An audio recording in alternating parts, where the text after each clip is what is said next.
धपाधप पाय आपटत एक लेकरू घरी आलं, वस्तूंची फेकाफेकी करत घरामध्ये गेलं. आज तुमच्या घरात जर तुम्हाला काही मुलांना सल्ला द्यायचा असेल तर तो या ओळीमध्ये आहे असं मला वाटतं. तुम्ही नीट ऐका. आई आणि मुलाचा हा संवाद आहे की धपाधप पाय आपटत एक लेकरू घरी आलं, वस्तूंची फेकाफेकी करत घरामध्ये गेलं. तिने सांजेची वेळ, रात्र झाली नव्हती, आई अशीच देवासमोर दिवा लावित होती.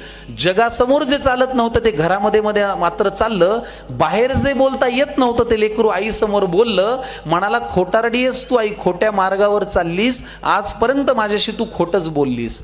आशीर्वाद देताना काय म्हणतेस की माझं काहीच अडणार नाही आणि माझ्या बाबतीत कधीच काही वाईट मुळी घडणार नाही.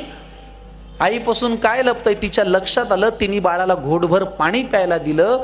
हुंदक्यांमधून वाट काढत पाणी पोटात गेलं. आई म्हणाली, आता सांग तुला काय झालं.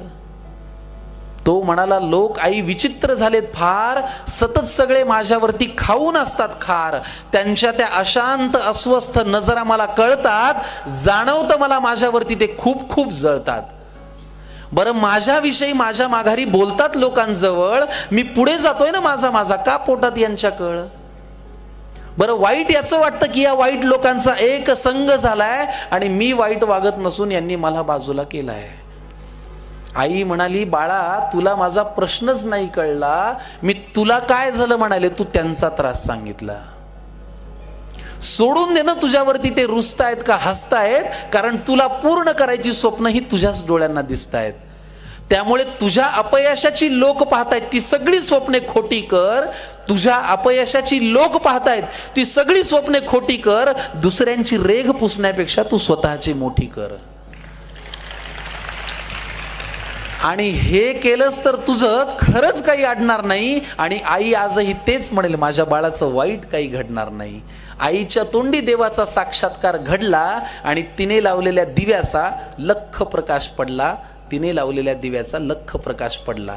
तर मुद्दा हा की आज स्पर्धेमध्ये, इतक्या कॉम्पिटिशनमध्ये, एवढ्या हेवे दाव्यांमध्ये, एवढ्या इगोमध्ये, एवढ्या रुसव्या फुगव्यांमध्ये आज फक्त आपल्याला स्वतःची रेघ मोठी करण्याकडेच लक्ष द्यावं लागणार आहे.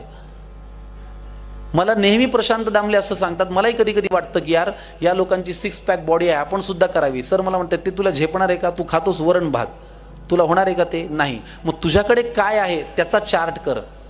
मला आलेल्या विद्यार्थ्यांनाही सांगावं असं वाटेल की आज तुम्हाला जर असं वाटत असेल की अरे त्याला हे जास्त आहे, तर खरंच एक चार्ट करा की त्याच्यापेक्षा तुमच्याकडे काय जास्त आहे. आणि मी जेव्हा त्या पारड्यामध्ये माझे वेगवेगळ्या गोष्टी लिहितो, माझा कुटुंबाचा आधार लिहितो, कविता लिहितो, अभिनय लिहितो, लेखन लिहितो, निवेदन लिहितो, तेव्हा असं मला वाटतं की चला 6 पॅक बॉडी नसली तरी आपण 6 वेगवेगळ्या अंगांनी प्रेक्षकांचं मनोरंजन करायचा प्रयत्न करू शकतो. आपल्याकडे काय आहे त्याचं ताऊन सुलाकून अभ्यास केला आणि सिंहावलोकन केलं तर आपण उद्या काय करू शकतो याचा अंदाज